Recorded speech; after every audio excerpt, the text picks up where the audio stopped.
Bienvenue à l'événement majeur de l'Afghanistan ce mardi 12 août. L'organisation Save the Children avertit que 80 000 enfants afghans sont revenus d'Iran et du Pakistan cette année, alors qu'un enfant sur 5 en Afghanistan fait face à une grave crise de la faim. Nous avons préparé un rapport complet sur cette crise humanitaire et sur les conditions difficiles auxquelles sont confrontés les enfants de retour, que nous vous présentons maintenant. Save the Children affirme que, tandis qu'un enfant sur 5 en Afghanistan fait face à une grave crise de la faim, en moyenne, toutes les 30 secondes, un enfant revient dans ce pays depuis l'Iran ou le Pakistan.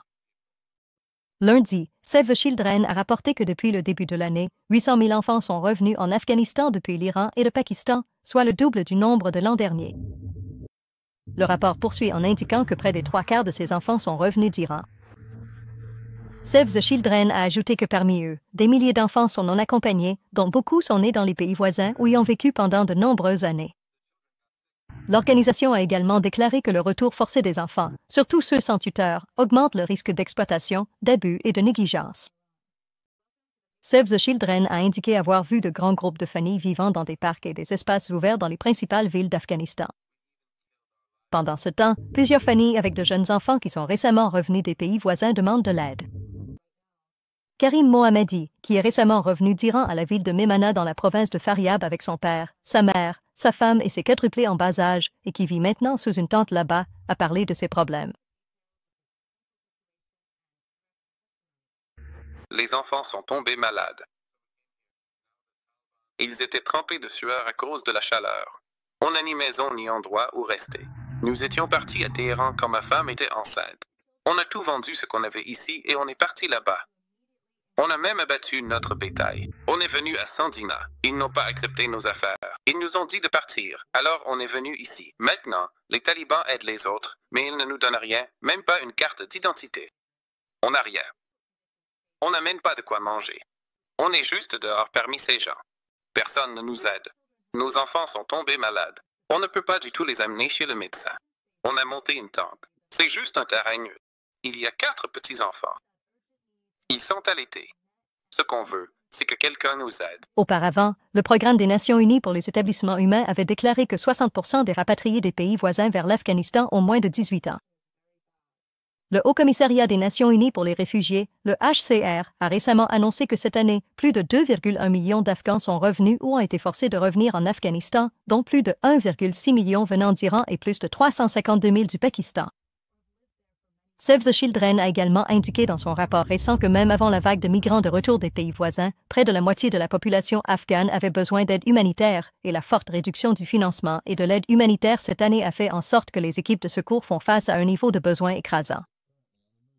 Et cette crise continue de manquer de ressources suffisantes et d'attention, et au final, selon cette organisation, ce sont les enfants qui en souffriront le plus.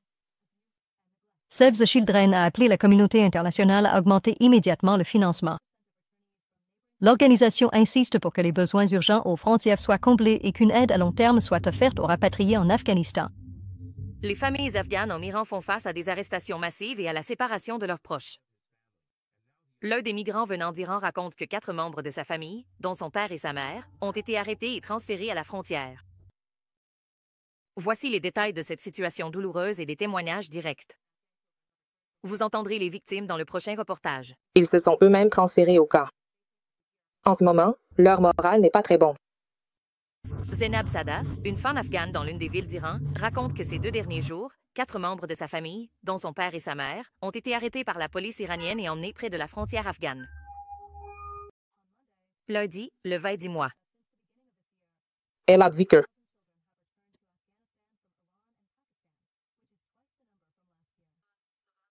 ils ont arrêté mon père, ma mère, mes petites sœurs et mon petit frère, et sous prétexte qu'ils devaient obtenir un engagement de leur part, ils les ont emmenés dans un camp, et là, ils leur ont confisqué tous leurs téléphones. Ils ont pris leur passeport et les ont transférés au camp, et là, sans même écouter ce qu'ils avaient à dire, mon père, comme il est âgé, a certains besoins, ils ne lui ont même pas permis de prendre ses médicaments à la maison. C'est vraiment quelque chose d'horrible à faire. En ce moment, leur situation est très mauvaise, et ils sont coincés à la frontière. Bashwaidi est l'un des Afghans qui, selon ses propres dires, a été arrêté par la police en Iran il y a quelques jours et expulsé vers l'Afghanistan sans sa famille. Il dit qu'il était le soutien de famille et le chef de sa famille, et maintenant il s'inquiète de la situation de sa famille en Iran.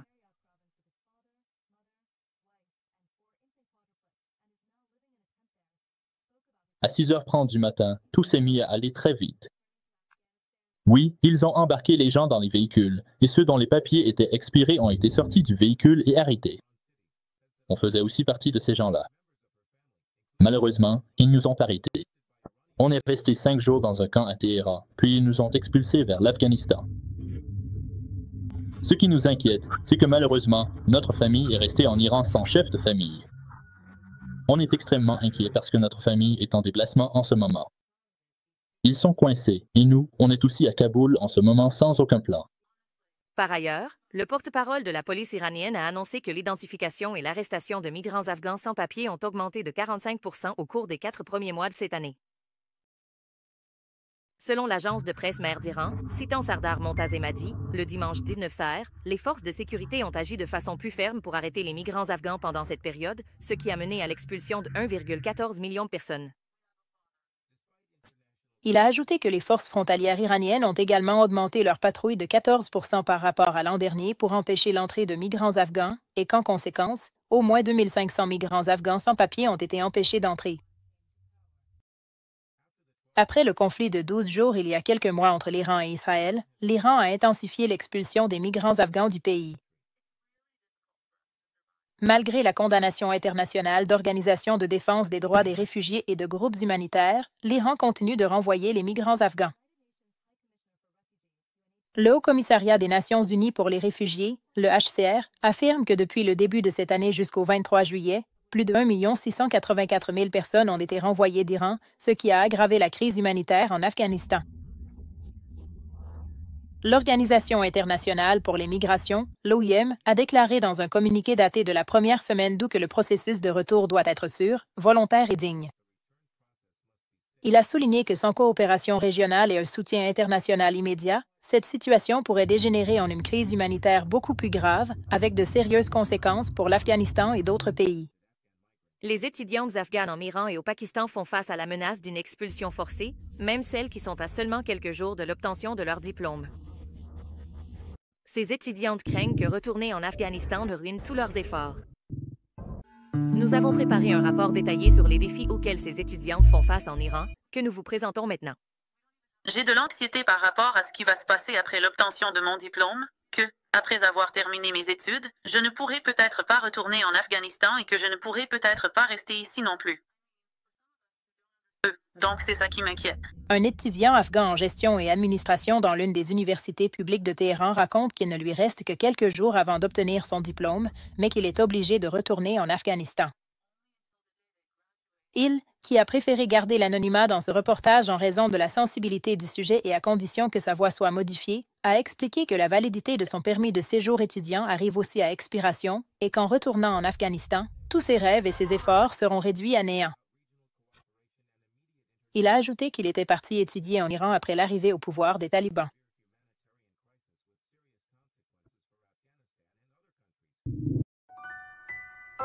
Je veux dire, pour certains d'entre nous qui ne comprennent pas, c'est comme une occasion en or, alors tu ne peux pas retourner là-bas. En ce moment, ils étudient et on leur accorde la résidence, mais c'est seulement jusqu'au jour de leur graduation, et après ça, ils n'ont plus de statut de résident. Honnêtement, l'inquiétude face à l'avenir, ce n'est pas juste moi.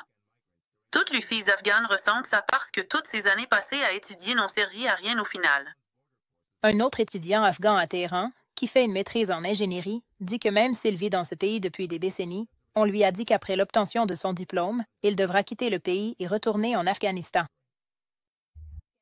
Elle non plus ne voulait pas que son nom soit publié à cause de problèmes similaires, et à condition que sa voix soit modifiée, elle a dit qu'elle n'a pas de tuteur masculin et qu'elle retournera en Afghanistan seulement avec sa mère, un endroit où, selon elle, il y a beaucoup de restrictions imposées aux femmes et elle est très inquiète à l'idée d'y retourner.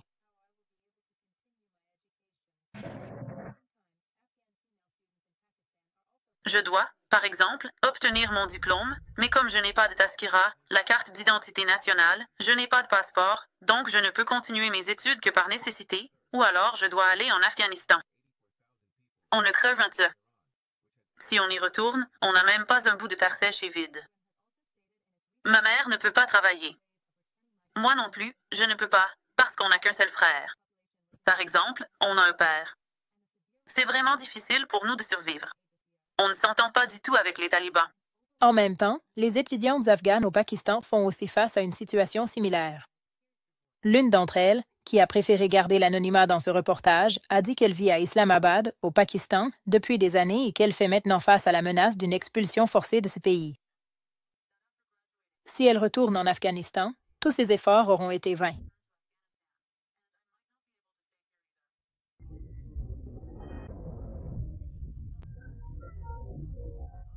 Ma famille et moi, ce qui nous inquiète le plus, c'est de savoir comment je vais pouvoir continuer mes études.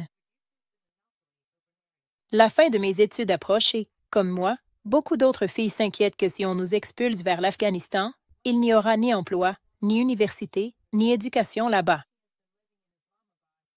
On est vraiment bouleversé et on ne sait pas quoi faire.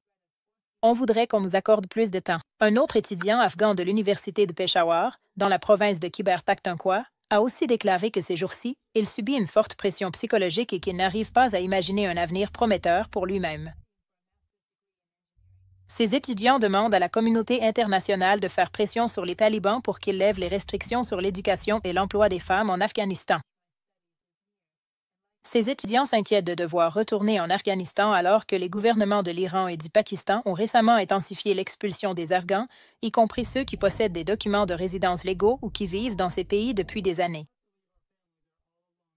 Ces pays ont accéléré le processus d'expulsion alors qu'en Afghanistan, les talibans ont interdit l'éducation des filles au-delà de la 6e année dans les universités et même dans les instituts de formation médicale, et ont aussi interdit aux femmes de travailler dans de nombreuses organisations gouvernementales et non gouvernementales.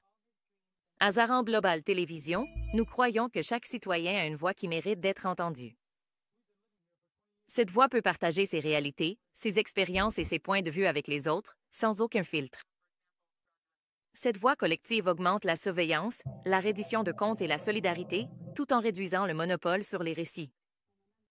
Et dans la section La Voix du peuple aujourd'hui, nous allons entendre des témoignages bouleversants d'Afghans revenus d'Iran qui parlent de leur sort incertain et des problèmes auxquels ils font face dans l'Afghanistan sous contrôle taliban. Rappelez-vous, dans la section La Voix du peuple, une Afghanistan entend votre voix.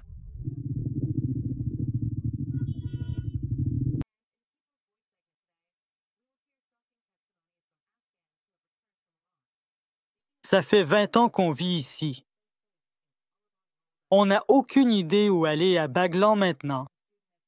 Notre place, c'est à Baglan. On ne sait juste pas. Nous-mêmes, on est pris sans savoir où aller. Ça fait plusieurs jours qu'on erre autour de ces frontières. On va être obligé de retourner. On va devoir s'abandonner à notre propre sort. On doit laisser notre famille là-bas toute seule et partir. On n'a pas d'autre plan. Faire?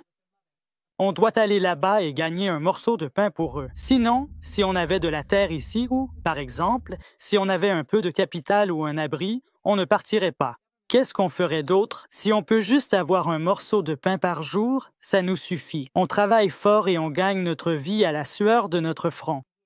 On ne demande rien à personne. S'il y avait, mettons, n'importe quel genre de job, comme un emploi dans une compagnie ou même livreur à moto, n'importe quel travail qui pourrait nous aider pour qu'on n'ait pas à retourner encore en Iran, pour qu'on ne finisse pas misérable et démunis.